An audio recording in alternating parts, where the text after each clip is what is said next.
Channel beriman dengan logika sehat, channel edukasi Kristen yang diperuntukkan bagi setiap orang Kristen.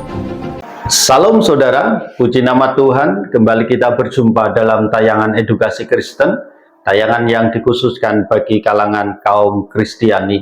Saudaraku, dalam tayangan kali ini kita akan belajar tentang satu topik, 12 batalion pasukan Allah atau 12 batalion malaikat surgawi. Dalam Matius pasal 26 ayat 52 sampai 54, maka kata Yesus kepadanya, "Masukkanlah pedang itu kembali ke dalam sarungnya, sebab barang siapa menggunakan pedang akan binasa oleh pedang.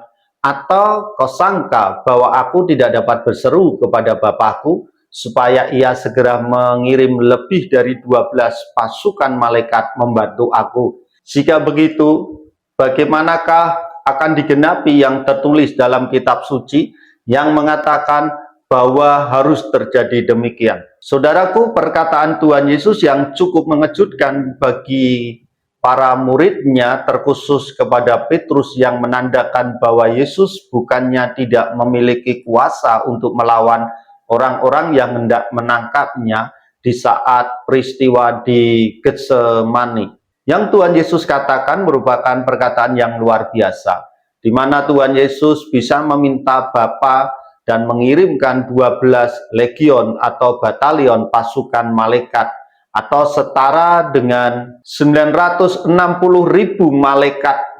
Jika kita bicara dan kita membaca di dalam kitab 2 Samuel pasal 24 ayat 15 sampai 17, firman Tuhan menjelaskan bahwa satu malaikat dapat membunuh 70.000 orang dalam kurun waktu pagi hingga sore hari, dan satu malaikat dapat membunuh 185.000 orang dalam satu malam. Ini berarti bahwa 960.000 malaikat dapat membinasakan seluruh umat manusia kecuali pengikut Kristus. Pada kondisi demikian, para muridnya pun belum menyadari bahwa Yesuslah Mesias sejati.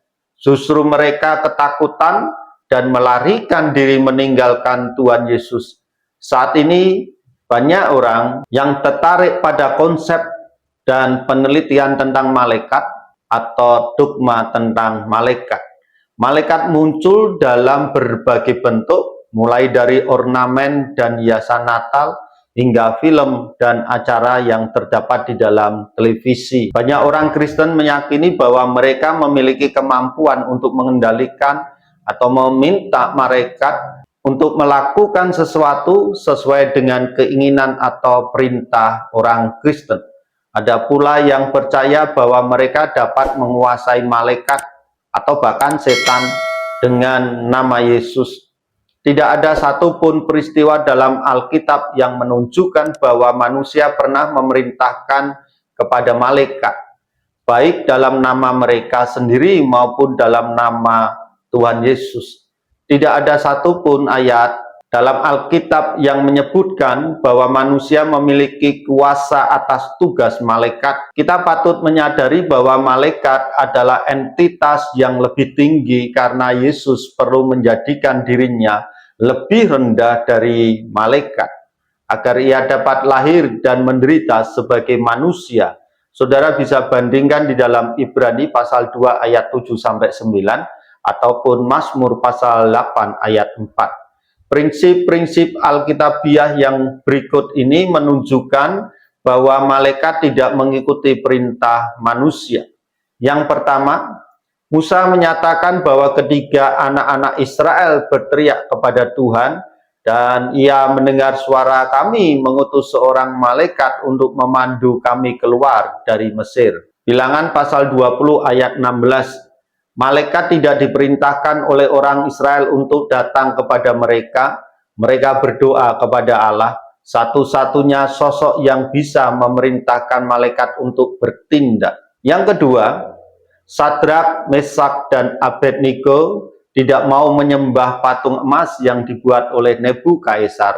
Daniel pasal 3 ayat 17-18. Dalam kasih karunia-Nya, Allah mengutus malaikatnya dan membebaskan hamba-hambanya.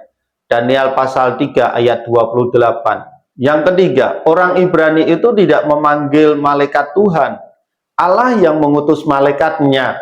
Pada bagian berikut, Allah telah mengutus malaikatnya untuk menyelamatkan Daniel dari mulut singa-singa yang ada di dalam gua. Yang keempat, jemaat di Yerusalem berdoa untuk Petrus ketika dia berada di penjara. Ketika Petrus dibebaskan, ia bersaksi, "Sekarang aku pasti tahu bahwa Tuhan mengirim malaikatnya dan menyelamatkan aku dari tangan Herodes, serta dari semua yang diharapkan oleh orang-orang Yahudi." Umat Kristen yang mendoakan Petrus sangat terkejut ketika dia mengetuk pintu gerbang, sehingga mereka hampir tidak membukanya pintu untuknya. Tentu saja mereka tidak dapat menginstruksikan malaikat apapun untuk menyelamatkan Petrus. Malaikat dikenal sebagai malaikat suci yang tunduk pada perintah Allah, sehingga mereka melaksanakan perintah Allah, bukan perintah manusia. Dengan demikian, apa yang Yesus katakan bahwa dia bisa meminta dan berseru kepada Bapaknya untuk memerintahkan atau mengirim 12 batalion malaikat, itu membuktikan bahwa Kristus adalah Mesias yang sejati, karena malaikat tunduk di hadapannya dan melakukan seluruh perintahnya sebagaimana malaikat tunduk pada Bapa di surga. Demikianlah yang dapat saya bagikan. Kiranya kebenaran ini menjadi sesuatu yang berarti bagi kita semua. Puji nama Tuhan. Tuhan Yesus memberkati.